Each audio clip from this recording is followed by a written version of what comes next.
Celebox. Si Liway Dimagiba ay galing sa isang mahirap na pamilya. At upang makaraos sa buhay ay namasukan siya bilang isang kasambahay. Ngunit napagbintangan siyang magnanakaw ng amo niya. Nagmakaawa at lumuhod siya pero pinatalsik pa rin siya sa trabaho. Lumuwas siya sa Maynila para mamasukan bilang kasambahay pa rin doon. Ang naging amo niya ay ang magkapatid na sina Ronnie at Riza Natividad. Napalapit siya ng husto sa amo niyang lalaki ngunit pinagmamalupitan naman siya ng amo niyang babae at napagbintangan pa siyang magnanakaw. Paano kaya maipagtatanggol ni Liway ang sarili niya? Paano niya kaya patutunayan sa lahat na wala naman siyang ginawang masama?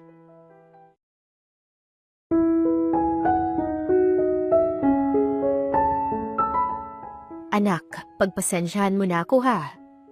Sabi ni Gloria. Tumigil sa pagbibilang ng barya si Liway at nilingon ng nanay niyang nakahilata sa banig na nakalatag sa sahig. Bakit naman po, Nay? Kasi hindi kita matulungan. Kung hindi lang ako na-aksidente ay baka hanggang ngayon ay natutulungan pa rin kita sa paghahanap buhay. Maagang nawala ang tatay mo at dapat ako ang umako ng responsibilidad niya sa inyong dalawa ng kapatid mong si Tanya. Pero iniasa ko na ang lahat sa'yo. Naging pabigat patuloy ako. Nabangga kasi ng truck si Gloria nung minsan itong naglalako ng mga gulay. Dahil sa aksidente ay naapektuhan ang paa nito, na naging sanhi upang hindi na ito makalakad ulit. Walang sapat na pera si Liway. Wala rin silang naipong pera kaya naman, hindi na nila napaoperahan ang paa ng kanyang ina. Marahang hinawakan ni Liway ang kamay ni Gloria. Nay, naiintindihan naman kita eh. Ayaw mong nakikitang nahihirapan ako. Pero ayos lang naman po sa akin, Nay. Huwag mo na po akong isipin. Ako pa ba? Kering-keri ko to. Yakang-yaka. Nagpapasalamat talaga ako sa Diyos na ikaw ang naging anak ko, Liway. Hulog ka ng langit sa akin. Hindi mo kami pinabayaan ng kapatid mo. Siyempre naman po, Nay, kayo pa ba? Malakas kayo sa akin eh. Hinding-hindi ko kayo pababayaan. At isa pa, nung nakakalakad ka pa, ay hindi mo rin naman ako pinabayaan eh. Nagsumikap ka pa nga para makapagtapos ako ng high school. Si Liway Dimagiba ay 23 anyos. Nakatira siya sa isang malayong probinsya. Kasama niya ang kanyang ina na si Gloria at ang nakababatang kapatid niyang si Tanya. Maagang nawala ang kanyang ama. Inatake kasi ito sa puso noon habang nagtatrabaho bilang isang construction worker. Para makaraos sa kanilang pang-araw-araw na pangangailangan, namasukan si Liway bilang isang katulong sa isang mayamang pamilya sa lugar nila. Liway, pakilabhan nga nitong panty ko. Sigaw ng amo niyang babae na si Hilda. Inihagis pa nito ang panty. Mabuti na lamang at nakailag siya, kaya hindi ito tumama sa mukha niya. Ganyan ba dapat ang tamang pag-abot ng panty, ma'am? Ano? May reklamo ka ba sa panty ko? Naku, wala po, ma'am. Sige na, labhan mo na yan. Kailangan ko na yang suotin. Paborito ko pa naman yan. Saad nito. Tulalang napatingin si Liway sa panty. May nakita kasi siyang kulay dilaw naman siya. Ano kaya to? Tae ba to? Kuryosong tanong niya at akmang aamuyin ito pero biglang nagsalita ulit si Hilda. Ano pang ginagawa mo rito? Labhan mo na yan. Kusutin mo yan ng mabuti. Dapat mawala ng mancha na yan. Oo po, ma'am. Nagmamadali niyang pinungo ang laundry area. Medyo mataray ang amo niyang si Hilda. Madalas siyang sinesermonan nito. Pero kahit ganon ay nagtitiis pa rin siya. Kailangan na kailangan niya kasi ng trabaho. At isa pa, malaki magpasweldo si Hilda. 8,000 kada buwan. Sa lugar nila ay bihira lang ang magpasweldo ng ganon kalaki. Pagkatapos maglaba ay pumasok na ulit siya sa loob ng bahay para magluto ng pananghalian. Liway! Nilingon niya si Hilda. Ma'am, bakit po? Nawawala ang relo ko, yung binili ko nung January. Tapos po, gusto niyo po bang hanapin ko, ma'am? Hindi. Alam ko na kung sino ang kumuha. Sino po? Ipahuli po natin yan, ma'am. Magtatawag na po ako ng tanod. Hindi mo na kailangang gawin yan dahil nasa harapan ko na ang salarin. Luminga si Liway sa paligid. Walang ibang tao na nasa harapan ni Hilda bukod sa kanya. Nagtataka niyang itinuro ang kanyang sarili. Ako po ba ang tinutukoy mo, ma'am? Bakit po ako? Imbento ka, ma'am. Wala naman po akong ninanakaw na relo. At saka, bakit ko naman po yun nanakawin? Di ba gusto mong bumali sa akin nung nakaraan pero hindi kita pinagbigyan? Baka dahil doon, kailangan mo ng pera. Kaya naisipan mong nakawin ang relo ko. Napakamahal nun. Binili ko pa yun sa Europe. Nasaan na yun? Ibalik mo na sa akin, Liway. Ma'am, wala naman po akong ninanakaw. Kahit i-check mo pa ang bag ko at itong mga bulsa ko. Pinagkatiwalaan kita, Liway. Pero ganito lang palang igaganti mo sa akin? Ma'am Hilda, wala po akong ninanakaw na relo. At kung totoong pinagkakatiwalaan mo ko, hindi mo ko pagbibintangan ng ganito. Ang pangit kaya nung relo mo kaya hindi ko naman yun nanakawin. Mukha nga yung peke eh. Hindi ko inaasahang magagawa mo ito sa akin, Liway. Ma'am, maniwala ka naman po sa akin. Wala po talaga akong ninanakaw. At sinong nagnakaw? Ikaw lang naman madalas dito sa bahay bukod sa aming dalawa ng mister ko. Walang ibang magnanakaw nun bukod sa'yo. Ma'am, wala po talaga akong ginawa. Baka yung mister mo ang nagnakaw. Basta ma'am, wala akong kasalanan. Akmang tatawagin na ni Hilda ang mga pulis. Pero biglang lumuhod si Liway. Ma'am, maawa ka po sa akin. Hindi po ako pwedeng makulong. Ako lang inaasahan ng pamilya ko. Ma'am, parang awa mo na po. Malalim na napabuntong hininga si Hilda. Hindi na kita ipapakulong pero tanggal ka na sa trabaho. Ayokong magkaroon ng empleyadong malikot ang kamay. Nasaktan si Liway sa pambibintang nito sa kanya. Ilang beses siyang nagpaliwanag at nagmakaawa pero desidido na si Hilda. Kinaladkad pa siya nito palabas ng bahay at itinulak kaya sumubsob siya sa lupa. Ma'am, wala po talaga akong kasalanan. Wala akong ninakaw na relo. Ayaw ko nang makita yung pagmumukha mo rito, Liway. Umalis ka na kung ayaw mong ipadampot pa kita sa mga pulis. Isa kang kahihiyan para sa pamilya mo. Magnanakaw. Bago pa makapagtawag ng pulis si Hilda, ay nagmamadali nang umalis si Liway. Walang tigil sa pagbuhos ang kanyang mga luha habang naglalakad siya pauwi sa kanila. Maraming kapitbahay ang nakarinig sa pinagsasabi ni Hilda kanina. Kaya naman, pinagtitinginan siya ng mga ito. Isang tingin na may halong pandidiri at panguhusga. Pag-uwi niya sa bahay ay kaagad niyang niyakap ang ina niyang si Gloria. Nay! Anak, anong nangyari? Bakit ka umiiyak? Niyakap siya nito pabalik. Nay, pinagbintangan po ako ni Ma'am Hilda na nanakaw ko raw po ang mamahalin niyang relo. Tinanggal niya rin po ako sa trabaho. Muntik pa nga niya akong ipadampot sa mga pulis eh. Pero wala naman po talaga akong ninakaw, Nay. Maniwala po kayo sa akin. Siyempre, naniniwala ako sa iyo, Liway. Anak kita, at alam kong napalaki kita ng tama. Malabong magnakaw ka. Ang kapal naman ng Hilda na yan para pagbintangan ka. Napakatagal mo nang naninilbihan sa kanya. Bakit niya naisipang nanakawan mo siya? Kapag nakita ko ang bruhang yan, makakalbo ko talaga siya. Pasalamat nga siya na may kasambahay siyang kagaya mo. Kumalat sa lugar nila yung isyu niya ng pagnanakaw. Alam niyang inosente siya kaya ipinagsawalang kibo na lamang niya ito. Bakit niya pa pagtutuunan ng pansin ang isang bagay na wala namang katotohanan? At isa pa, naniniwala siya na balang araw ay lalabas din ang totoo. Pero hindi niya maiwasang malungkot ngayong wala na siyang trabaho. Hindi niya na alam kung saan pa siya kukuha ng pera para sa mga gastusin nila.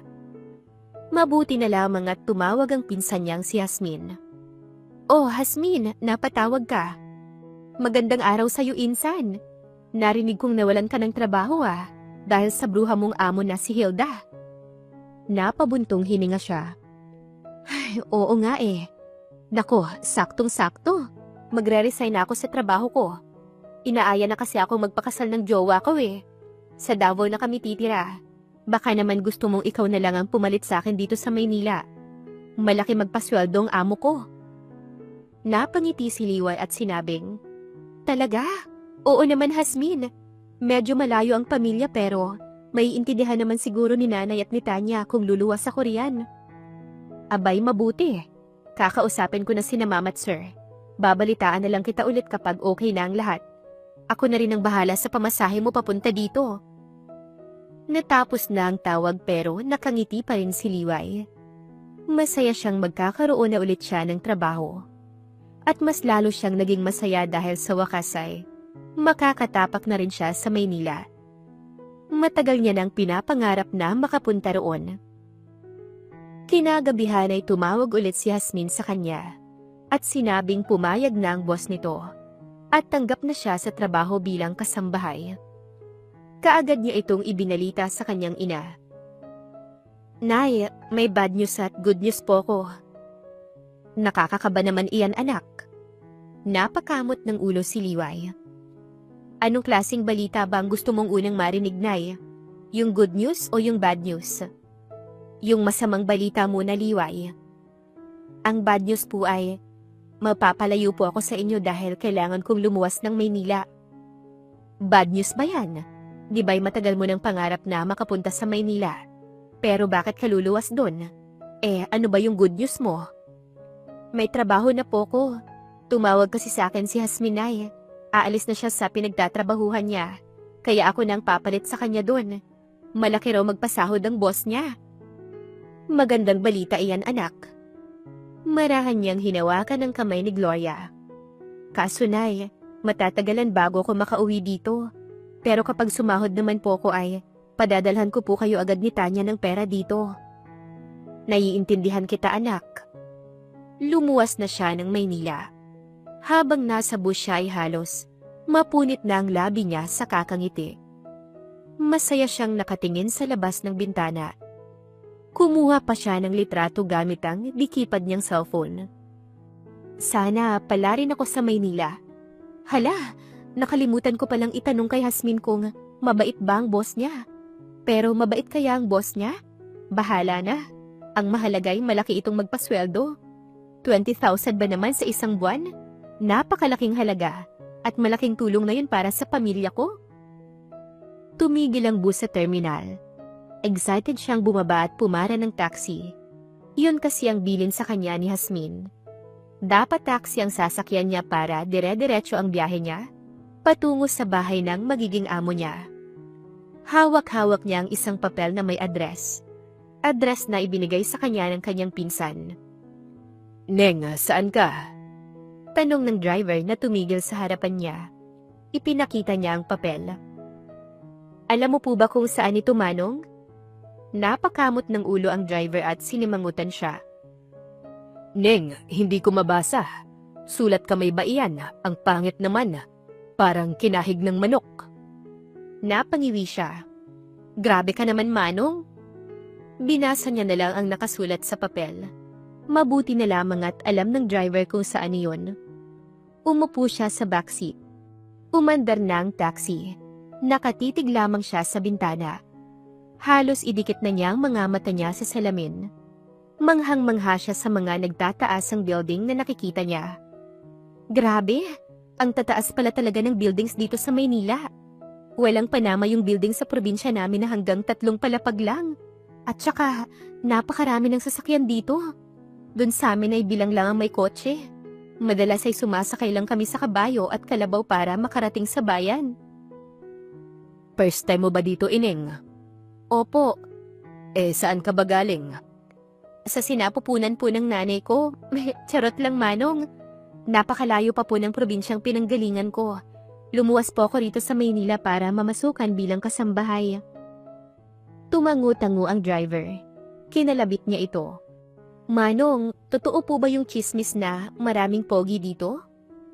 "Oo naman, at isa na ako ron." Sagot ng driver at napakagat-labi pa. Natawa si Liway at mahinang hinampas ang braso ng driver. Si Manong talaga? Joker?" Sinamaan siya ng tingin ng driver kaya Napaayos tuloy siya ng upo. Tumigil na ang taxi. Dito na ba yun, Manong? Usisa niya at bumaba na. Nahirapan pa siya kung papaano niya bubuksan ang pinto ng taxi. Hoy, Neng, bayad mo. Ay, sorry, Manong. Inabot na niya ang bayad niya. Bitbit niya ang isang bayong na naglalaman ng mga gamit niya. Akmang pipindutin na sana niya ang doorbell pero biglang bumukas ang gate. At bumungad sa kanya ang pinsan niyang si Jasmine. Si Jasmine ay pinsan niya sa mother side. Sabay silang lumaki at nagkahiwalay lamang nang lumuwas ito sa Maynila. Magkasing tangkad lang silang dalawa. Maiksi at kulay kahelang buhok nito. Biluga ng mata at may malaking nunal sa noo. Liway, lalabas sana ako para abangan ka. Mabuti naman at nandito ka na. Kanina ka pa hinihintay ni na Sir Ronnie at Ma'am Riza. Bungad ni Jasmine at natutuwa siyang niyakap. Jasmine, sa wakas nagkita na ulit tayo. 2 taon ka rin nawala sa probinsya natin ah. Namiss ko ang pagmumukha mo. Ang ganda ng buhok mo ah, kulay orange. Para kang pongkan dyan, ang cute. Iginiya na siya ni Jasmine papasok ng bahay. Pagpasok niya sa bahay ay 2 tao ang nakita niya. Isang babae at isang lalaki na nakaupo sa sofa. Sir, ma'am, siya nga po pala yung pinsan ko na sinasabi ko. Siya po si Liway Dimagi ba? Saad ni Jasmine. Kumaway si Liway at nagbow pa. Magandang araw po, ma'am at sir. Ikinagagala ko po kayong makilala. Siniko siya ni Jasmine pagkatapos. Hoy Jasmine, sino nga ulit silang dalawa? Magjowa ba sila? Hindi, magkapatid yan sila. Yang lalaki ay si Sir Ronnie Natividad. Yang babae naman ay nakababata niyang kapatid na si Riza. Medyo bruhilda yan kaya mag-ingat ka. Bulong ni Jasmine.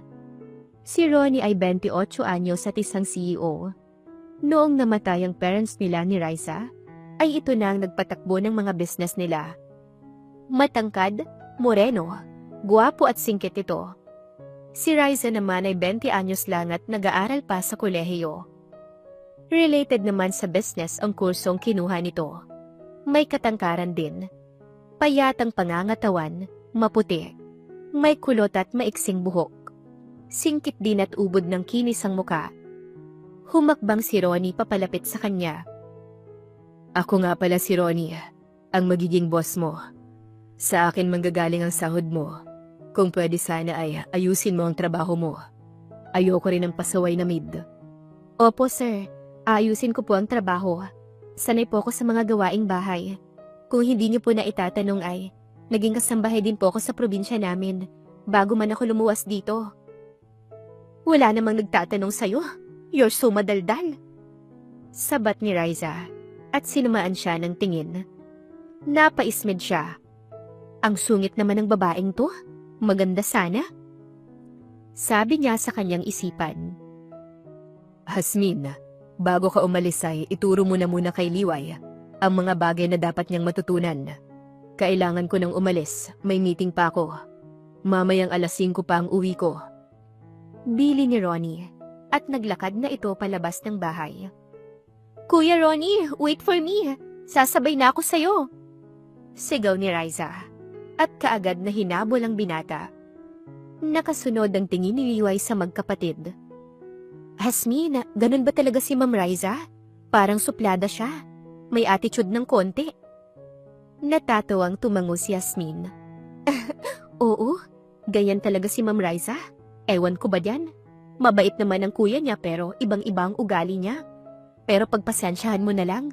Magkasabay kasing nawala ang mga magulang nila 2 years ago. Kaya siguro ganyan siya. Ani Jasmine. Anong nangyari sa mga magulang nila? Usisa naman ni Liway. At kuryosong napatingin sa isang malaking family picture na naka-frame at nakasabit sa dingding. Nakaupo sa harapan sina Ronnie at Riza. Habang nakatayo naman sa likuran ng mga ito, ang mommy at daddy nila. Lahat sila ay nakangiti sa picture. Inambush. Maraming kalaban sa negosyo ang parents nila, kaya pinagtangkaan ang buhay nila. Sa katunayan, 4 silang nasa korte nun. Pero nakaligtas sina Sir Ronnie at Ma'am Riza. Sinadyang banggain ang kotse nila at nahulog ito sa bangin. Grabe nga ang pinagdaanan nilang magkapatid eh. Nakomatose nga ng 3 buwan niyang si Ma'am Raisa. Pagtatapos nung aksidente ay napakalaki ng nagbago sa ugali niya.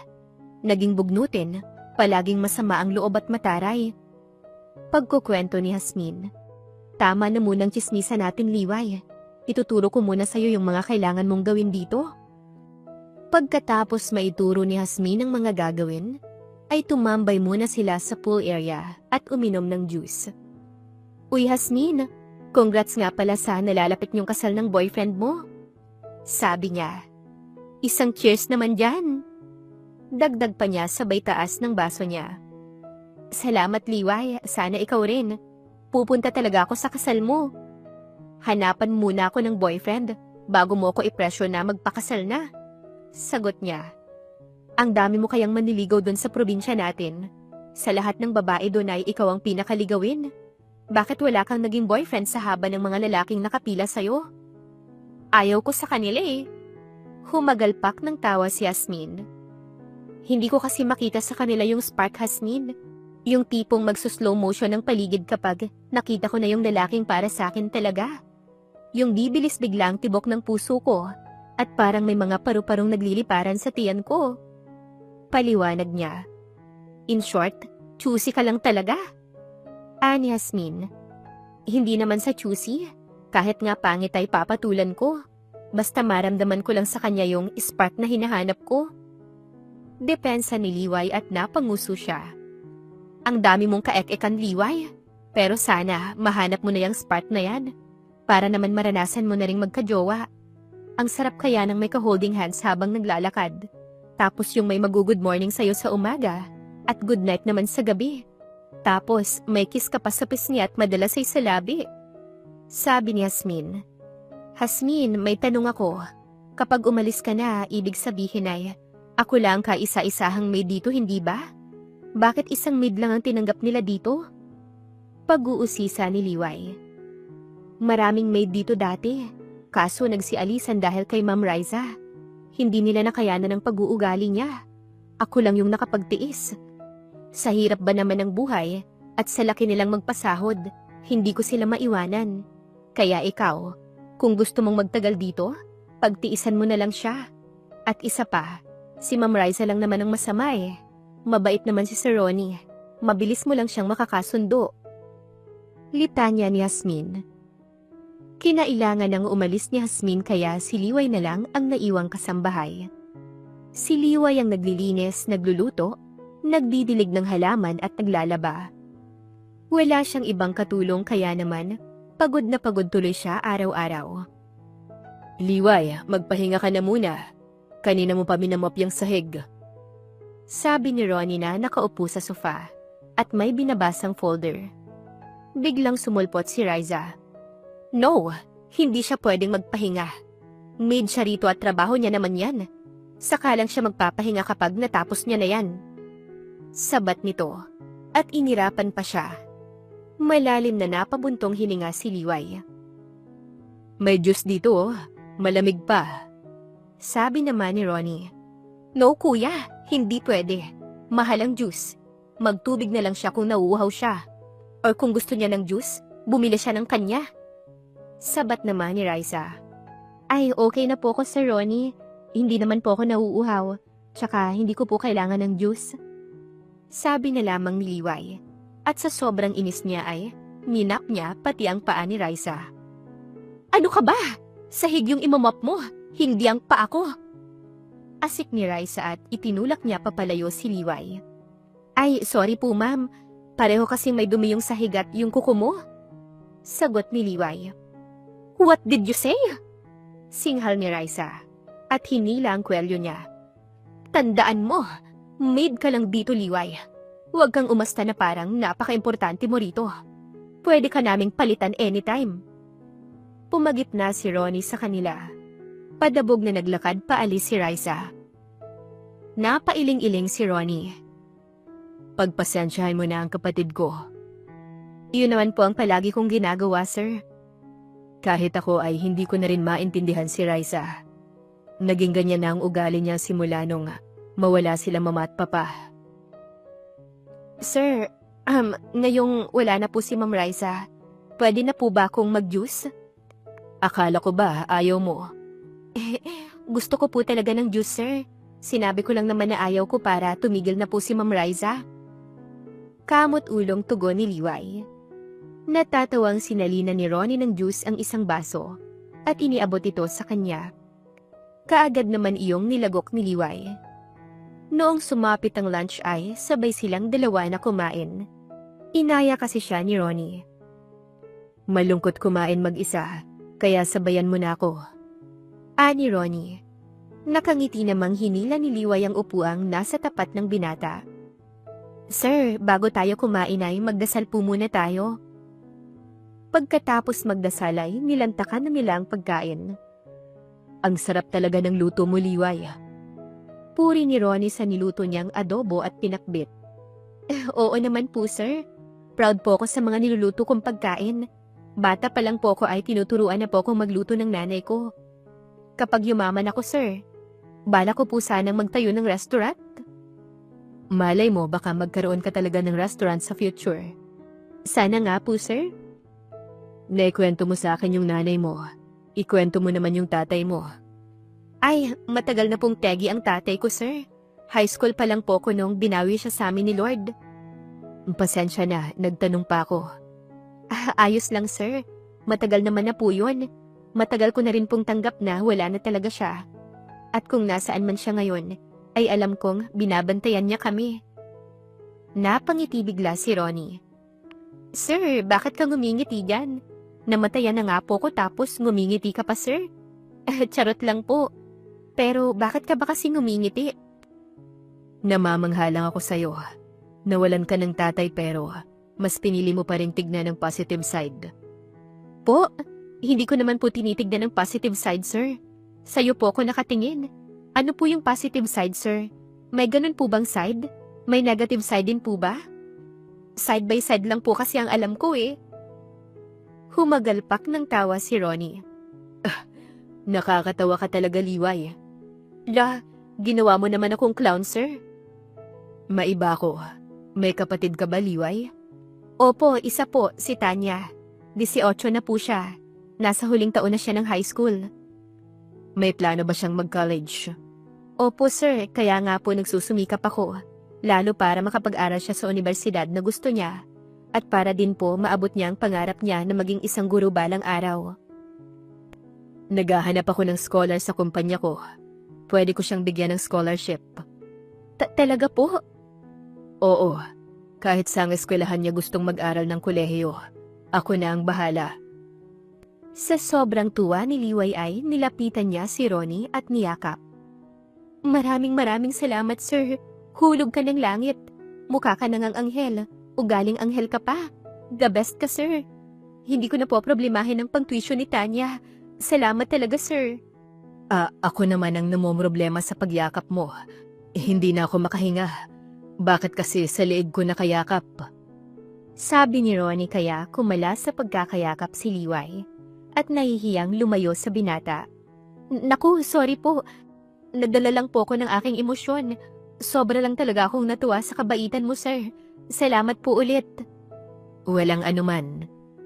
Sa mga araw na lumipas ay napalapit si Liway kay Ronnie. Sa lahat ng naging boss niya ay si Ronnie ang pinakagusto niya. Mabait kasi ito at kahit kasambahay lamang siya ay ramdam niyang pinahahalagahan siya nito. Nakatayo sa gilid ng swimming pool si Liway at hawak ang isang puting tuwalya at isang basong juice. Habang pinapanood ang paglangoy ni Ronnie sa tubig. Ang galing namang lumangoy ni sir. Dati siguro siyang syokoy. Sabi niya sa kawalan at labis siyang namamangha sa bilis lumangoy ng binata. Biglang sumulpot si Riza. Hoy Liway, anong ginagawa mo rito? Oras ng trabaho pero binobosohan mo yung kuya ko? Gawain ba ng maid yan? Asik ni Riza at hinawakan ng mariinang braso niya. Tumilapon tuloy yung juice. Ma'am, yung juice natapon. Ni-request pa naman niya ni Sir Ronnie kasi gusto niyang uminom ng pineapple juice pagkatapos lumangoy. Problemadong sambit ni Liway. At ano bang sinasabi mo na binobosohan ko si Sir? Inutusan niya akong panoorin siyang lumangoy. Ipinahawak pa nga niya sa akin yung tuwalya niya. at nagpatimpla pa siya sa akin ng juice. Kung makatingin ka kasi sa kapatid ko ay parang pinagnanasaan mo siya. May gusto ka ba sa kanya? Alamin mo ang lugar mo, Liway. Mayaman siya at basura ka lang. Basura? Tao kaya ako? Grabe naman sa basura. Mukha ba akong basura sa ganda kong to? Mas lalong dumiin ang pagkakahawak ni Riza sa braso niya. Huwag kang ang sumagot-sagot sa akin ng ganyan. Know your place, Liway. Ma'am, nagsasabi lang naman po ako ng totoo Hindi naman po talaga ako basura. At saka, hindi naman po atang tamang tawagin niyo ako ng ganyan. Kung may basura man po dito ay yung ugali mo po yun. Anong sinabi mo? Wala naman po, ma'am. Napasigaw si Liway nang bigla na lamang siyang itinulak ni Riza sa pool. Tumila po ng baso at ang tuwalyang hawak niya. Malas pa dahil hindi siya marunong lumangoy. Tulong! Sigaw niya. Isang braso ang pumulupot sa baywang niya. Nakahinga siya ng maluwag nang makitang si Ronnie pala ito. Nag-aalalang nakatitig ang mga mata ng binata sa kanya. Marahang hinaplos nito ang mukha niya. You're fine now. Ligtas ka na. Kumalma ka na. Bulong ni Ronnie sa kanya at iniahon na siya sa pool. Marami siyang nainom na tubig kaya panay ubo tuloy siya. Riza, ano bang kasalanan ni Liway sa'yo para itulak mo siya? Sita ni Ronnie sa kanyang kapatid. Napalunok si Liway habang pinapanood ang magkapatid. Kuya, hindi ko siya itinulak, no? Stop it, Riza. Nakita ko yung nangyari. Bakit mo siya itinulak? Ano bang nangyayari sa'yo? Lahat na lang ba ng maid dito ay pagmamalupitan mo? Hindi ka na nakakatuwa. Alam kong masakit pa rin para sa'yo ang nangyari kina mama at papa. At kung coping mechanism mo ang manakit ng kapwa, hindi maganda yan. Umayos ka, Riza. Ayoko ng pag-uugali mong iyan. Hindi mo kasi ako naiintindihan, kuya. Sigaw ni Riza. At bigla na lamang itong kumaripas ng takbo paalis. Riza, bumalik ka rito. Pahabol na sigaw naman ni Ronnie. At akmang susundan nito pero bigla nitong naalala si Liway na nakaupo sa semento at kanina pa umuubo ng tubig. Dinaluhan ni Ronnie ang dalagang maid. Liway, pagpasensyahan mo na ang kapatid ko. Hindi tama ang ginawa niya at ako na mismo ang humihingi ng tawad sa'yo. Hanip yung trip ng kapatid mo, sir. Pinag-swimming ako kahit hindi pa ako ready. Mabuti na lang talaga at sinagip mo ko. Kung hindi ay baka multo na ako nang wala sa oras. Malalim na napabuntong hininga si Ronnie. Hindi ko na alam kung ano pa ang gagawin ko sa kanya. Hindi naman siya dating ganyan. Dati naman ay mabait siya at masiyahin. Magmula noong nawala ang parents namin ay sobra na ang pinagbago niya. Hindi na siya yung dating Riza na kilala ko. Ilang kasambahay na ang umalis sa pagmamalupit niya. Pero huwag ka naman sanang mag-resign, Liway. Dadagdagan ko na lang ang sahod mo, basta manatili ka lang dito. Wala naman po akong balak umalis dito, sir. Wala rin naman po akong babalik ang trabaho dun sa amin. At saka, ginagawa ko ang lahat ng to para sa pamilya ko. Yung dagdag na sahod nga pala, sir. Siguraduhin mo lang yan, sir, ha? Pera din yan. Hindi ako tatanggi sa pera. Bahagyang natawa si Ronnie. Liway, dapat matuto ka ng lumangoy. Kahit yung langoy aso lang.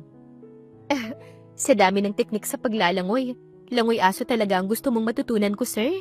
Dahil po ba mukha akong aso? Humagalpak ng tawa si Ronnie at sinabing, Hindi sa ganun, Liway. Hindi ka naman mukhang aso eh. Ang ibig ko lang sabihin, kailangan mong matutunan ng paglalangoy. Mahalaga yon para hindi ka na malunod sa susunod. Okay po, sir. Kaso, paano naman po ako magpa-practice? Walang magtuturo sa akin at saka, baka kalbuhin ako ni Ma'am Riza kapag lumangoy ako dyan sa pool. Ako ang magtuturo sa'yo. Huwag mo nang alalahanin si Riza. Makakasama mo naman ako sa pagpa-practice mo. Poprotektahan kita mula sa kanya. Ayos ba yon? Nakangiting nag-thumbs up si Liway. Okay na okay, sir. Salamat, sir, ha? Hindi pa nga kita natuturuan. Nagpapasalamat ka na agad. Hindi naman po dahil dun, sir. Salamat po dahil niligtas mo ang buhay ko. Nagkatitigan silang dalawa. Nakangiting lumapit ang muka ni Ronnie sa muka niya. Nang biglang, "Liway, maglinis ka nga rito. Tama ng pangaharot mo sa kapatid ko." Malakas na sigaw ni Riza. Lumayo si Ronnie sa kanya. Napakamot naman siya ng ulo. Nauna nang pumasok sa loob ng bahay si Ronnie.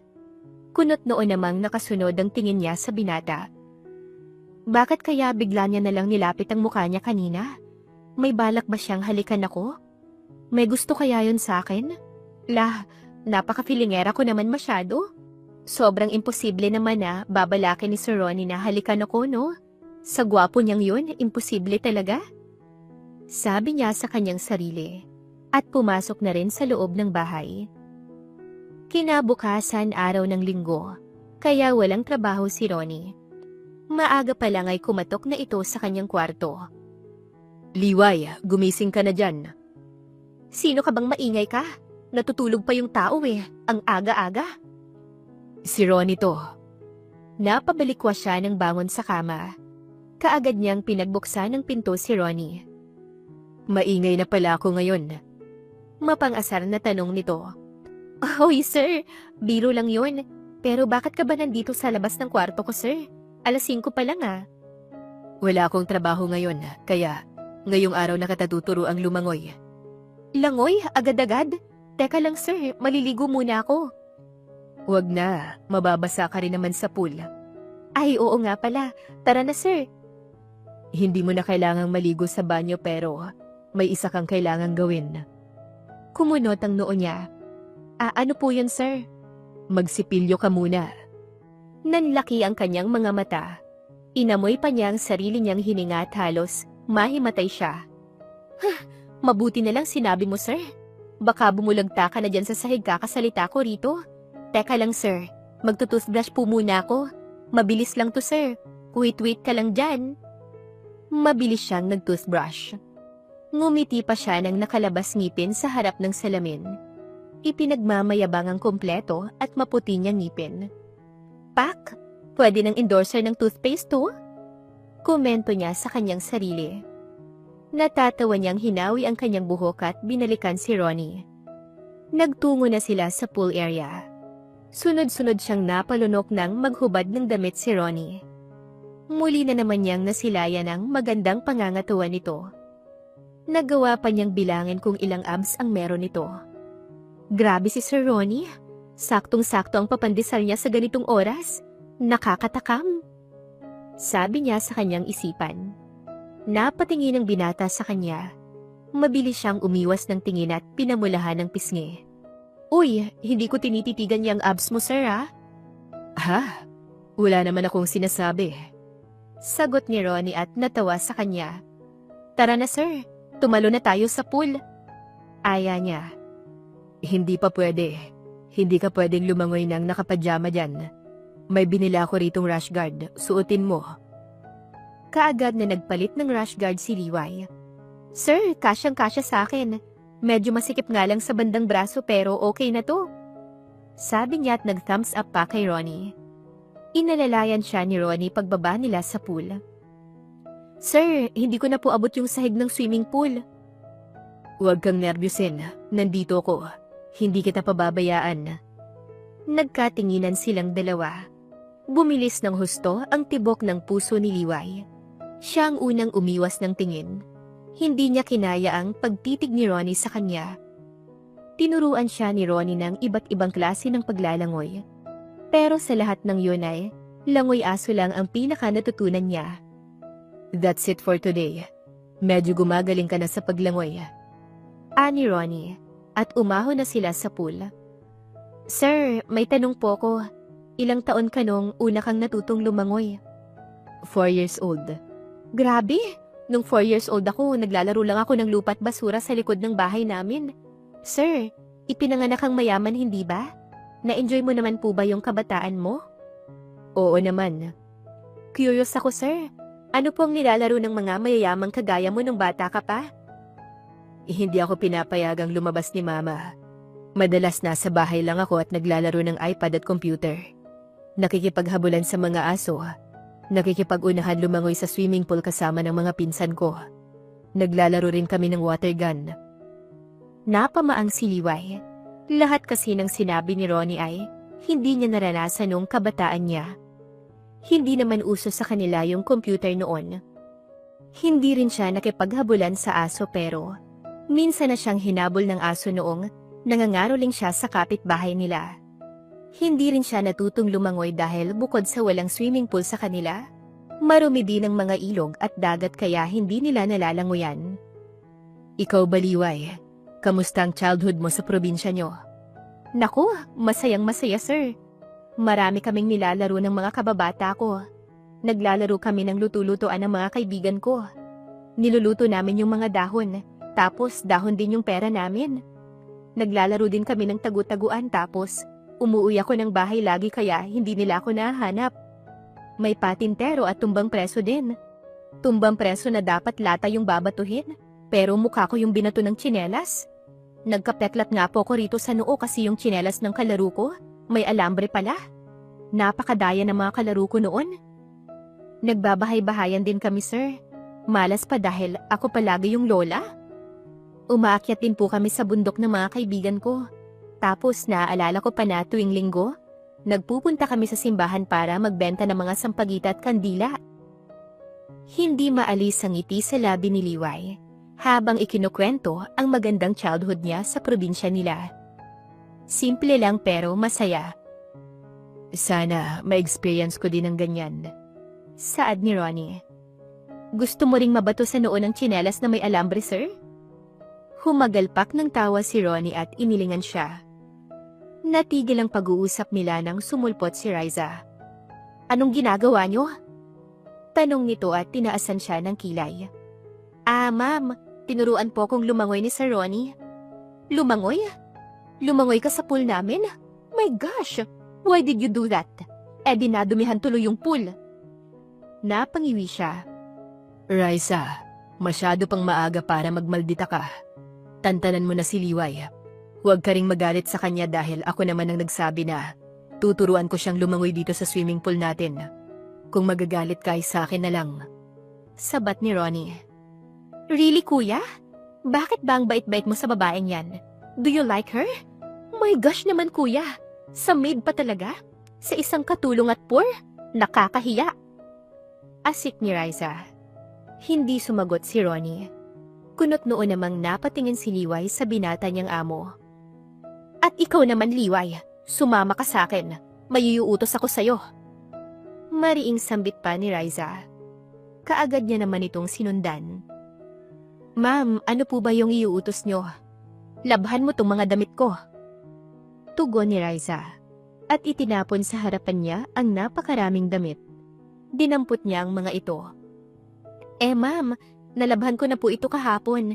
Bagong laba po ang lahat ng ito. Naiplansya ko na rin po ang mga to.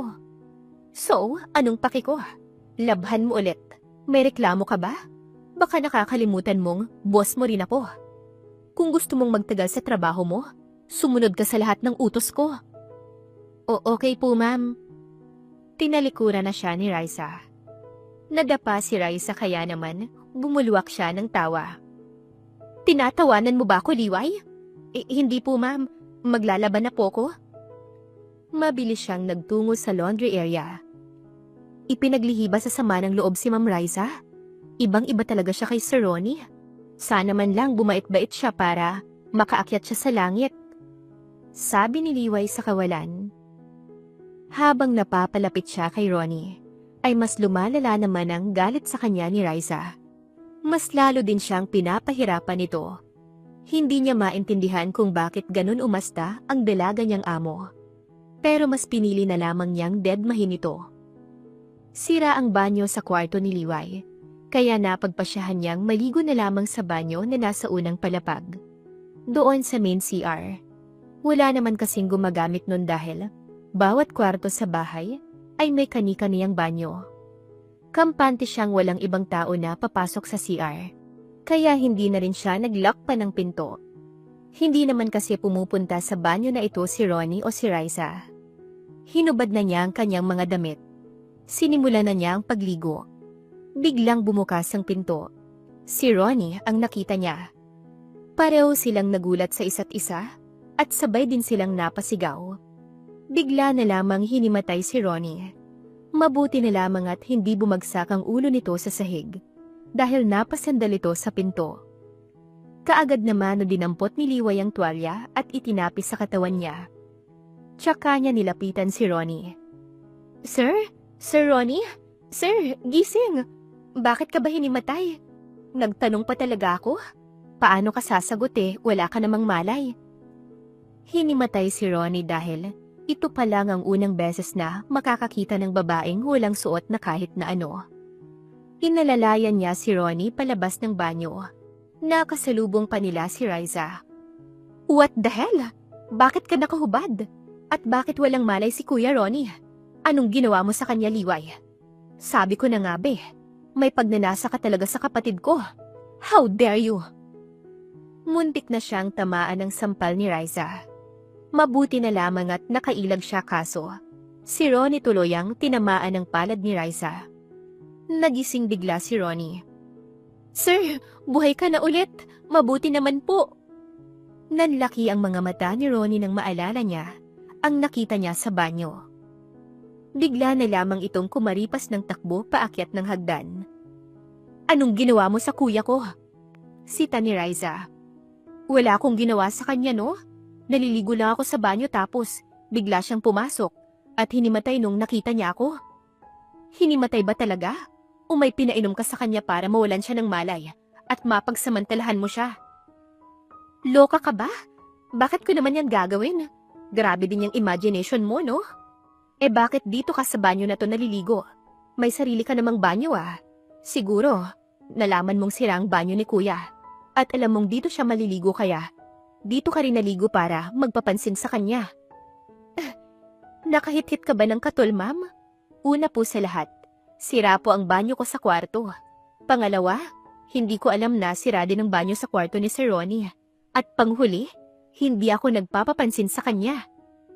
What's katol? Sa dami ng sinabi ko, yung katol lang pinansin mo? Inirapan siya ni Riza. Sa oras na malaman kong may ginawa kang masama sa kapatid ko, malalagot ka sa akin, Liway. Tandaan mo yan. And huwag ka nang umasang, magugustuhan ka ng kuya ko. Hindi kayo bagay. Hindi kanya magiging type at hindi ako papayag na maging kayo. Huling sinabi ni Riza bago siya nito tinalikuran. Malalim na napabuntong hininga si Liway. Hindi naman ako umaasa na magugustuhan ako ni Sir Ronnie Isang araw habang nagluluto si Liway, ay biglang lumapit si Ronnie sa kanya. Liway, gusto ko lang sanang humingi ng tawad sa'yo. Hindi ko sinasadyang makita kang nakahubad. Hindi ko naman kasi alam na may tao pala doon. Okay lang yun, sir. Kalimutan na lang po natin. Aksidente lang naman po ang nangyari. Napangiti si Ronnie. Sir, tikman mo tong niluto kong kare-kare. Masarap to. Recipe ni nanay ang ginamit ko. Tinikman naman ito ni Ronnie. Masarap nga. Kumakain po ba ng kare-kare si Ma'am Riza, sir? Gusto ko rin sanang ipatikim sa kanya to. Biglang sumulpot si Riza at masama na agad ang tingin nito sa kanya. Ano ang balak mong ipatikim sa akin? Sita nito. Nakangiting inilahad ni Liway ang isang mangkok ng kare-kare sa harapan ni Riza. Ito po, ma'am, masarap po to. Recipe po ito ng nanay ko. Nasarapan din po siya. Natigilan sa pagsasalita si Liway nang biglang hinawi ni Riza ang mangkok. Tumila po ng laman ito sa sahig at sa kanyang damit. Are you kidding me? Hindi ko kakainin yan. Baka nga nilagyan mo ng lason yan kasi gusto mong mawala na ako. At para masolo mo na ang kapatid ko. Ma'am, wala naman po akong iniisip na ganun. At saka kumain nga po nito si Sir Ronnie Pati ba naman siya ilalasunin ko din? Hindi naman po ako ganun kasamang tao. Sayang naman yung kare-kare. Sana sinabi mo na lang na ayaw mo. Hindi mo naman kailangang itapon. Sagot ni Liway at nilinis na ang kalat. Padabog na tumayo si Ronnie at hinila si Riza paalis sa dining area habang sinisermo na nito. Napabuntong hininga na lamang si Liway. Ang pagiging malapit ni Liway at Ronnie sa isa't isa ay hindi nagustuhan ni Raisa. Mas lalo lamang siyang pinagmalupitan nito. Liway, pakilinis nga ng kwarto ko. Utos ni Raisa isang umaga. Tumango si Liway at kumuha na ng mga gamit panglinis. Umakyat na siya sa kwarto ni Raisa pagkatapos. Hindi naman gaanong makalat ang kwarto ni Raisa, kaya mabilis lamang siyang natapos sa paglilinis. Pagkatapos maglinis ay, napagpasyahan niyang maglaba na muna. Sa kalagitnaan ng pagkukusot niya ng mga damit, ay narinig niyang sigaw ni Raisa. Liway, nasaan ang relo ko? Biglang sumulpot sa laundry area si Raisa. Ang utos ko sa'yo'y linisin mo ang kwarto ko. Hindi ko inutos sa'yo na nakawan mo ko. Wala ka na talagang hiya, no? Ako pa talagang ninakawan mo. Ilabas mo yung relo ko. Pambibintang ni Raisa. Napalunok si Liway. Bigla na lamang nag-flashback sa kanya yung pinagbintangan din siyang magnanakaw ng dati niyang amo. Ma'am, wala po akong ninakaw. Pagtatanggol niya sa kanyang sarili. Oh really? Then, nasaan na ang relo ko? Wala namang ibang tao dito sa bahay bukod sa ating tatlo ni Kuya. Alangan namang, nakawin ko ang sarili kong relo. O nakawin ni Kuya ang relo ko. Ikaw lang ang primary suspect. Kaya ilabas mo na, kung ayaw mong isumbong kita sa mga pulis. Banta ni Raisa sa kanya, at iningungudgod ang mukha niya sa mga labahin. Dumating si Ronnie at palipat-lipat ang tingin sa kanilang dalawa. Anong nangyayari dito? Bakit nag-aaway na naman kayong dalawa? Yang favorite maid mo kasi Kuya. Ninakaw lang naman niyang mamahalin kong relo. Hindi na nahiya, hindi ba? Ang bait-bait mo sa kanya pero nagawa niya pa rin akong nakawan? Ang kapalang. Pagsusumbong ni Raisa. Paano mo nasabing ninakaw nga ni Liway ang relo mo? May ebidensya ka ba? Wala. Pero pumasok siya sa kwarto ko kanina. Posibleng ninakaw niya habang wala ko ron. Tignan mo nga ang pagmumukha ng babaeng yan.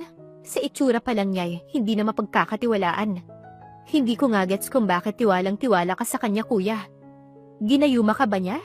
Ginamitan ng magic kaya para kang maamong tupa kapag kaharap siya? Litanya pa ni Raisa. Mawalang galang na po, ma'am. Pumasok po ako sa kwarto mo kasi inutusan mo kong maglinis. Wala akong... Natigilan siya sa pagsasalita nang humalakhak si Raisa. Pumalakpak pa ito. Haha, talaga Liway? Sa tingin mo ba'y paniniwalaan kita? Nakalimutan mo na ba na minsan ka nang nagnakaw? If that's the case, edi ipapaalala ko ulit sa'yo. Ani Raisa. Nanlaki ang mga mata ni Liway. Gulat much? Hindi mo siguro ine-expect na malalaman ko, no? Well, I have my ways. Hinalungkat ko yung records mo and okay naman. Kaso, may iba kong nalaman tungkol sa'yo. Dagdag pa ni Raisa, at nakangiting binalingan si Ronnie. Yes, you heard it right, Kuya. Ang babaeng kinababaliwan mo ay isang magnanakaw. Minsan na niyang ninakawan ng dati niyang amo sa probinsya nila. Ninakaw niya ang relo ni Hilda Santiago. Kaya nga siya lumuwas dito para matakasan yung kahihiyang ginawa niya. Pero hindi pa siya tumigil kasi ako naman ngayon ang biniktima niya. Ang nakakatawa pa ay relo ulit ang ninakaw niya. Hindi dapat Liway Dimagiba ang pangalan mo. Dapat Miss Magnanakaw Dimagiba. Palayasin mo na siya dito sa bahay natin, Kuya. Ayoko nang makita pang pagmumukha niya. Hindi aalis si Liway dito hanggat wala kang sapat na pruweba, Raisa. Maling mambintang ka at mas lalong maling paalisin ko siya nang wala man lang siyang ginagawang mali. Kuya Ronnie naman, magbubulag-bulagan ka na lang ba talaga sa babaeng yan? Di fine. Paniwalaan mo siya hanggat gusto mo. Pagsisisihan mo rin yan. Ani Raisa at naglakad na paalis. Nag-aalalang tinulungan ni Ronnie si Liway. Sir, maniwala ka sa akin. Wala naman po talaga akong ninakaw At yung sinasabi ni Ma'am Raisa na amo ko dati, hindi ko naman po talaga yung ninakawan. Napagbintangan lang po ko nun, sir. Marahang hinawakan ni Ronnie ang kanyang kamay. Naniniwala ko sa'yo. Hindi rin kita paalisin dito. Salamat po, sir. Napasinghap siya nang bigla siyang yakapin ni Ronnie. Ayokong umalis ka rito. Ayokong mawala ka. Kakausapin ko mamaya si Raisa. Baka naman na-misplace niya lang yung relo. Tumango-tango si Liway at ginantihan ng pagkakayakap nito sa kanya. Masakit man para sa kanya ang mapagbintangang magnanakaw. Masaya pa rin siya dahil may isang tao pa ring naniniwala na wala siyang ginawang masama. Sawa na si Liway na mapagbintangan. Malakas din ang kutob niya na sinet up lamang siya ni Raisa dahil sa malaking galit nito sa kanya. Kaya naman may naisip siyang paraan para mapalabas niya ang totoo. Naisip niyang kumprontahin ang dalaga niyang amo. Nandito ka pa rin? Inuto mo na naman ang kuya ko, no, para hindi ka mapaalis dito.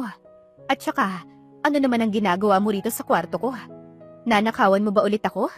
Hindi ka pa nakukontento? Asik ni Raisa. Alam natin pareho na wala akong kasalanan.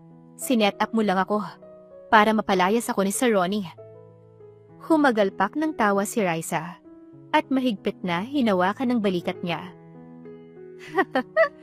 Alam mo naman pala eh. Yes, sinetap kita at hindi naman totoong nawala ang relo ko. Mabuti naman at alam mo na gusto ko na mapalayas ka. You don't belong here. Hinaharot mo lang ang kuya ko para umangat ka sa buhay. Gagamitin mo lang siya. Ang sama-sama mo, Ma'am Raisa. Nagtatrabaho lang naman ako ng maayos dito. I don't care. Gusto ko lang na mawala ka na sa buhay namin. At wala akong pake kung masama ang tingin mo sa akin. Singhal ni Raisa at itinulak siya. Nalaglag ang cellphone na nakatago sa bulsa niya. Dinampot iyon ni Raisa. At nakita niya na nirecord niya pala ang usapan nila. How dare you? Nirecord mo pa talaga ang usapan natin? Para lang kampihan ka na naman ng kuya ko? Hindi niya to pwedeng malaman. Magagalit siya sa akin. Akin na yan! Nag-agawan sila ng cellphone. Nahablot ito pabalik ni Liway. Kaagad siyang tumakbo palayo pero sinundan siya kaagad ni Raisa. Ipaparinig ko to kay Sir Ronnie. Sinetap mo lang ako.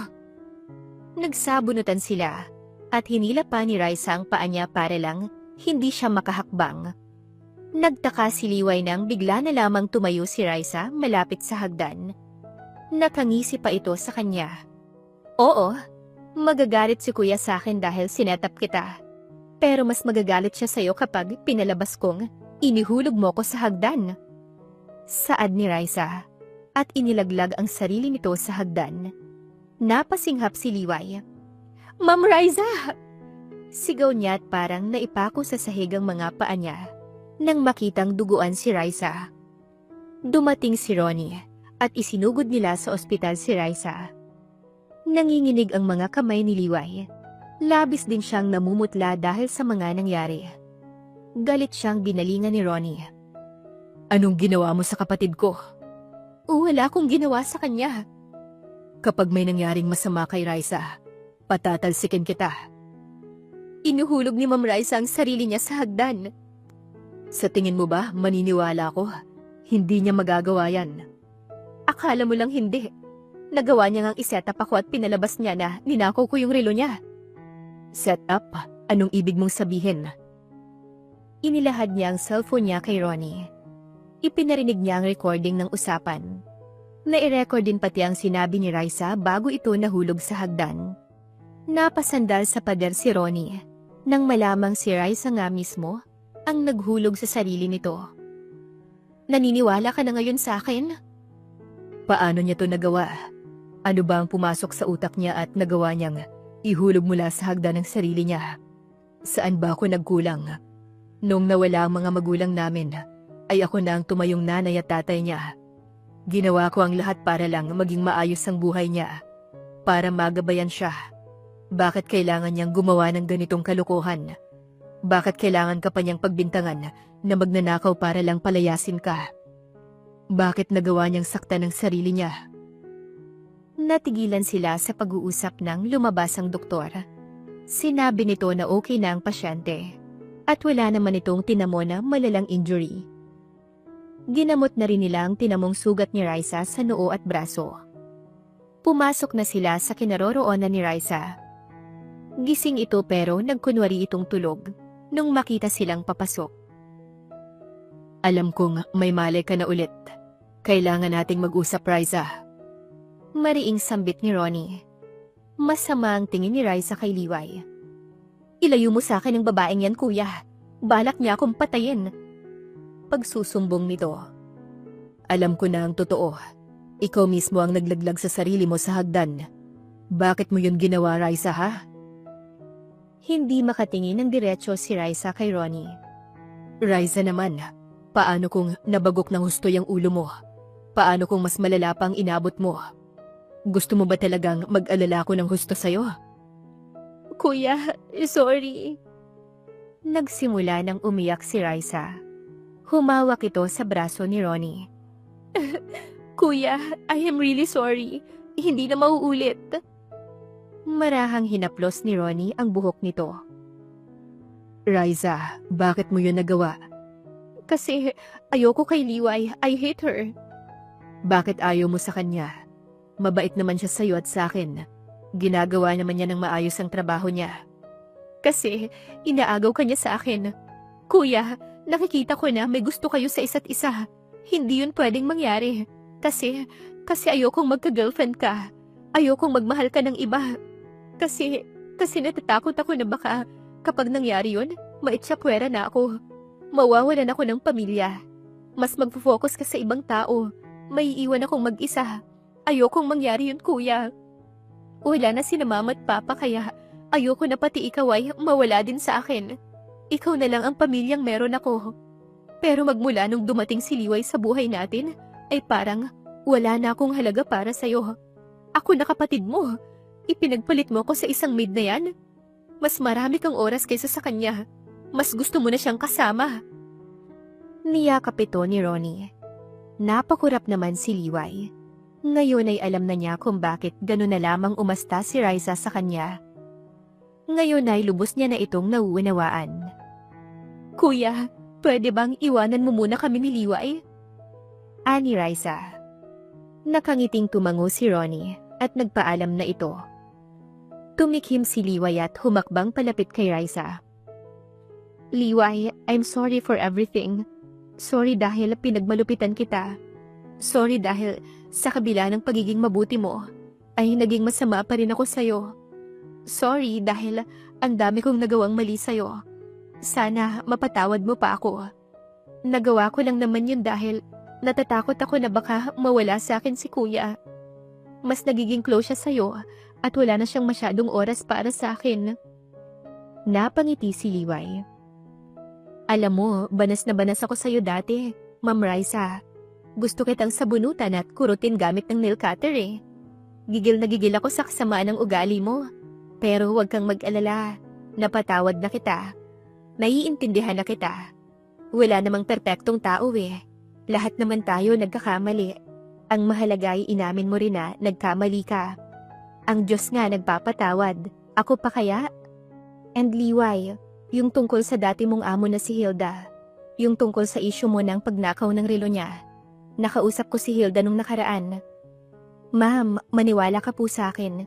Hindi ko po talaga ninakaw yung relo ni Ma'am Hilda. Hindi ko po magagawa yun. Sa buong buhay ko ay bunga lang po ng bayabas ang nanakaw ko. Mahirap lang po kami pero tinuruan ako ni nanay na huwag mangialam ng gamit ng iba. At kahit pagipit na ako, hindi ko makakayang gumawa ng masama o kumapit sa patalim. Takot po akong mapunta sa impyerno. Ang init doon, at ayoko naman pong ma-meet and greet si Satanas. Bahagyang natawa si Raisa. Nung nag-imbestiga ako, nalaman ko na inosente ka talaga, Liway. Nagkamali si Hilda sa pambibintang sayo. Takot lang siyang aminin sa lahat na nagkamali siya. Pero ang totoo ay alam niya na sa sarili niya na wala ka talagang kasalanan. Nahuli na niya yung salarin. Kumunot ang noo ni Liway. Sino ba ang salarin? Yung mister niya mismo. Sikretong kinuha ng mister niya yung mamahalin niyang relo at iniregalo sa kalaguyo nito. Sagot ni Raisa. Sabi ko na nga be, may kutob talaga ako na yung mister niya ang kumuha. Ayaw niya lang akong paniwalaan. Mabuti naman at lumabas na rin ang totoo. Papakiusapan ko rin si Hilda na maglabas na siya ng statement about sa nangyari nun para malinis na ang pangalan mo sa lugar niyo. Pagpipresenta ni Raisa. Sa sobrang tuwa ni Liway ay niyakap niya ito. Hindi niya rin maiwasan ang pagpatak ng kanyang luha. Maraming salamat, Ma'am Raisa. Gumaan na rin ang pakiramdam niya ngayong malilinis na rin ang pangalan niya. At mapapatunayan niya na sa mga kabarangay niya na wala naman talaga siyang ninakaw. Tuluyan na silang nagkaayos. 3 araw na natili sa ospital si Raisa. Abala sa trabaho si Ronnie, kaya si Liway ang palaging kasama nito. Mas lalo silang naging malapit sa isa't isa. Para na silang matalik na magkaibigan. Kinalimutan na rin nila yung mga nangyari noon at mas pinili nilang magsimula ulit. Nakalabas na rin ng ospital si Raisa at nakauwi na rin sila sa wakas sa mansyon. Namiss ko rito, parang 1 taon akong nawala. Hindi ko na ulit iuhulog ang sarili ko sa hagdan. Pinagsisihan ko talaga yung ginawa ko. Sabi ni Raisa at umupo sa sofa. Nauuhaw ka ba, ma'am? Ikukuha muna kita ng tubig. Ani Liway at nagmamadaling tinungo ang kusina. Akmang kukunin niya na sana ang pitya sa loob ng ref. Kaso, may nauna nang kumuha nito. Napatingin siya kay Ronnie. Nauuhaw ka rin, sir? Uhaw sa atensyon mo. Po, anong sabi mo? Wala. Sagot nito at inilingan siya. Mabuti naman at nakalabas na ng ospital si Ma'am Raisa. Nakakabagot din kasi sa ospital tapos nakahilata lang siya buong araw sa kama niya. Salamat nga pala sa pag-aalaga mo kay Raisa habang wala ako, Liway. Wala yun, sir. Trabaho ko naman po yun bilang katulong ninyo. Pinapasahod niyo ko at ginagawa ko lang yung trabaho ko. Kaso, ayaw na kitang maging maid dito, Liway. Po, bakit po, sir? May nagawa po ba akong mali? Ano po yun? Itatama ko po. Ayaw ko nang maging maid ka dahil gusto kong maging asawa na kita. Napakurap siya sa sinabi ni Ronnie. Umawang din ang labi niya. Hoy sir, ang harot-harot mo ah. Yung kapatid mo nauuhaw na tapos ikaw, bumabanat-banat ka pa dyan? Juno-joke time mo naman ako sir eh. Kabag ako naniwala dyan sa sinabi mo. Hindi ako nagjo-joke. Sunod-sunod na napalunok si Liway. Sobrang bilis na rin ang pagtibok ng puso niya. Parang may nararamdaman din siyang may mga paru-paro sa kanyang tiyan. Parang nagsuslow motion ang paligid. Hindi niya maialis ang kanyang mga mata kay Ronnie. Diyos ko, Liway, ito na yata yung spark na tinutukoy mo. Si Sir Ronnie na ba ang dawa na hinahanap ko? Pero masyado siyang gwapo para sa akin. Grabe, ang bilis ng tibok ng puso ko. At bakit parang nagsuslow motion ang paligid? May gusto na ata ko kay Sir Ronnie. Pero teka, totoo kaya ang sinabi niya na gusto niya akong maging asawa na? Kainis, kinikilig ako, ang harot ko na rin. Sabi niya sa kanyang isipan. Gusto kita, Liway. Gustong-gusto talaga kita. Pag-amin pa ni Ronnie, at akmang hahawakan nito ang kamay niya pero biglang sumulpot si Raisa. Liway, akala ko dadalhan mo ko ng tubig pero kanina ka pa rito sa kusina. Oh, nandito ka rin pala Kuya Ronnie. Bakit nandito kayong dalawa? At anong pinag-uusapan ninyo? Parang seryoso ha? Wait, bakit namumulay ang mukha mo, Liway? Sinampal ka ba ni Kuya? Sunod-sunod na tanong ni Raisa. Hiyang-hiya si Liway. Namumula ang pisngi niya. Pero hindi dahil sa sampal, kundi dahil sa pagbablush. Hindi ko siya sinaktan. Hindi ko siya magagawang saktan. Sagot ni Ronnie. Napanguso si Raisa at nilapitan pa si Liway. Para lang masuri ng husto ang mukha nitong namumula. Kung ganon ay, blush ba yan? Nagbablush ka ba, Liway? Pero bakit? Kinikilig ka ba? Kuryosong tanong ni Raisa. Mas lalo pang pinamulahan ng pisngi si Liway. May gagawin pa pala ako. Kailangan ko pang maglinis ng bahay. Paalam ni Liway at mabilis na iniwan ang magkapatid. Nang makaalis si Liway ay binatukan ni Raisa si Ronnie. Anong ginawa mo sa kanya, Kuya? Anong sinabi mo kay Liway? Bakit parang naiilang siya sa'yo? Sinabi ko sa kanya na gusto ko siya. Na gusto ko siyang mapangasawa. Umawang ang labi ni Raisa ngunit bigla itong napangisi at sinundot ang tagiliran ni Ronnie. Really? Wow, ang tapang mo. Anong sagot niya? Gusto ka rin ba niya? Hindi siya sumagot. Bakit naman? Kasi bigla kang dumating.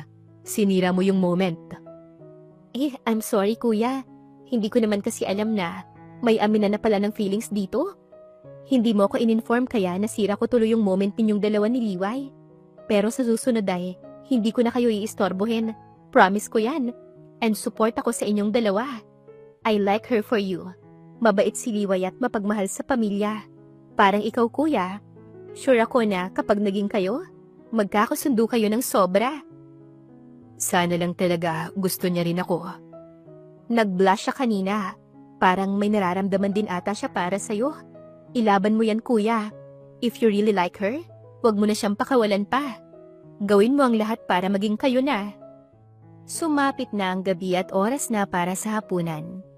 Habang inihahanda ni Liway ang mga pagkain sa mesa, ay sumulpot naman sa dining area sina Raisa at Ronnie. Nagtama ang paningin nila ni Ronnie. Muli na namang nagwala ang puso niya. Kaagad siyang umiwas ng tingin. Wow! Parang ang sarap ng mga niluto mo for us, Liway. Komento ni Raisa at umupo na ito. Sumabay ka na sa aming kumain. Paanyaya ni Ronnie. Hindi naman tumanggi si Liway. Naniniwala kasi siya na masamang tanggihan ng grasya. Habang kumakain ay, nasa pagkain lang ang focus niya. Hindi niya kasi alam kung ano ang sasabihin niya pagkatapos magtapat ng feelings ni Ronnie sa kanya kanina. Liway, alam mo ba na valedictorian si kuya nung high school? Cum laude din siya nung college. Sobrang talino niya. Mabait din siya at masipag. Halos lahat ng business na naiwan ng parents namin, siya ang umaasikaso. Ang swerte ng magiging girlfriend ng kuya ko? Biglang sinabi ni Raisa. Sabay siko nito kay Ronnie. Right, kuya? Nahihiyang siniko ito pabalik ni Ronnie. Bakit mo ba yan sinasabi sa harapan ni Liway? Bulong ni Ronnie sa kapatid. Para bumilib siya sa'yo. Para ma-realize niya na if ever maging kayo, hindi siya lugi sa'yo. Sagot ni Raisa at humagikik ito. Takang napatingin si Liway sa magkapatid. Kanina pa kasi nagbubulungan ng mga ito sa harapan niya. Biglang tumayo si Raisa. Busog na ako, maiwan ko na kayong dalawa. Take your time sa pagkain, bye. Paalam nito at nakangising umalis. Nagkatitigan lang sina Liway at Ronnie. Liway, tungkol sa sinabi ko kanina. Gusto talaga kita. At kung papayag ka ay gusto ko sanang manligaw. Sabi bigla ni Ronnie. Sir, liligawan mo ko kahit na ang layo ng estado ng buhay ko sa estado ng buhay mo? Mahirap lang ako sir. Hindi tayo swak. Tumango si Ronnie. Wala akong pake kung mahirap ka. Marami naman akong pera. Tumayo si Ronnie at humakbang papalapit sa kanya. Marahan itong kinuha ang kamay niya. Sa buong buhay ko, ay ngayon pa lamang ako nakaramdam ng ganito Liway. Sana mabigyan mo ko ng pagkakataon na maipakita at maiparamdam ko sa'yo kung gaano kita kagusto. Hayaan mo sana akong ligawan ka. Sige, pumapayag na ako. Pumapayag na ako na ligawan mo ko. Nanlaki ang mga mata ni Ronnie. Hindi ito makapaniwala. Bigla na lamang bumalik si Raisa at may dala na itong bulaklak. Iniabot niya ito kay Liway. Saan galing yung bulaklak? Gulat na tanong ni Ronnie. Binili ko kanina. I am always prepared, kuya. Ay, congrats sa inyong dalawa. Stay strong, ha? Favorite couple ko pa naman kayong dalawa. Pangaasar ni Raisa. Manliligaw pa lang ako. Sagot ni Ronnie. Ligaw pa lang? Ang hina mo naman, kuya. Pero at least, pumayag si Liway na ligawan mo siya. Kinikilig ako. Sana makahanap na rin ako ng love life para hindi na ako naiinggit sa inyo. Saad ni Raisa at napanguso ito. Kinabukasan ay nagsimula na agad sa panliligaw si Ronnie. Si Liway ang kasambahay pero si Ronnie na ang gumagawa ng lahat ng gawaing bahay para lamang hindi siya mapagod. Pagkatapos ng trabaho nito sa ospital, ay palagi siya nitong dinadalhan ng mga pasalubong. kagaya na lamang ng mga bulaklak at tsokolate. May mga damit din at tinapay. Umuwi din sila sa kanilang probinsya at isinama niya si Ronnie para maipakilala ito sa kanyang nanay Gloria at sa kapatid niyang si Tanya. Suportado rin naman ng mga ito ang kung anumang namamagitan sa kanila. Umabot ng 1 buwan ang panliligaw ni Ronnie bago niya ito sinagot. Pinatigil na siya ni Ronnie bilang maid. Binigyan siya nito ng puhunan para sa pangarap niyang restaurant. Nakapagpatayo siya ng restaurant at pinalago niya ang perang ibinigay sa kanya ni Ronnie. Makalipas ang 3 taon, ay marami nang nagbago sa buhay nila. Si Raisa ay graduate na ng college at natutulungan na rin ito si Ronnie sa pagpapatakbo ng kanilang negosyo. May nobyo na rin ito at mag-6 na buwan na ang kanilang relasyon. Si Gloria naman ay pinatingin nila sa doktor. Hindi na talaga kayang makalakad ulit ang mga paa nito kaya binilhan na lamang ito ng wheelchair at may inassign silang private nurse para sa kanya. Ang kapatid naman ni Liway na si Tanya ay nasa kolehiyo na. Si Liway naman at Ronnie ay kasal na at kasalukuyang ipinagbubuntis ni Liway ang panganay nilang anak. Ang kwentong ito ay nagturo sa atin na hindi dapat tayo basta-basta mambintang sa kapwa natin kung wala naman tayong sapat na pruweba. Ipinakita rin sa kwentong ito na mas magandang magpakatotoo at magsabi ng katotohanan kasi mas magiging malaya tayo. Walang taong perpekto at lahat naman ay nakakagawa ng kasalanan. Ang mahalaga ay marunong kang umako ng kasalanan mo. Handa kang itama ang mali mo. And you're willing to change for the better. Wakas.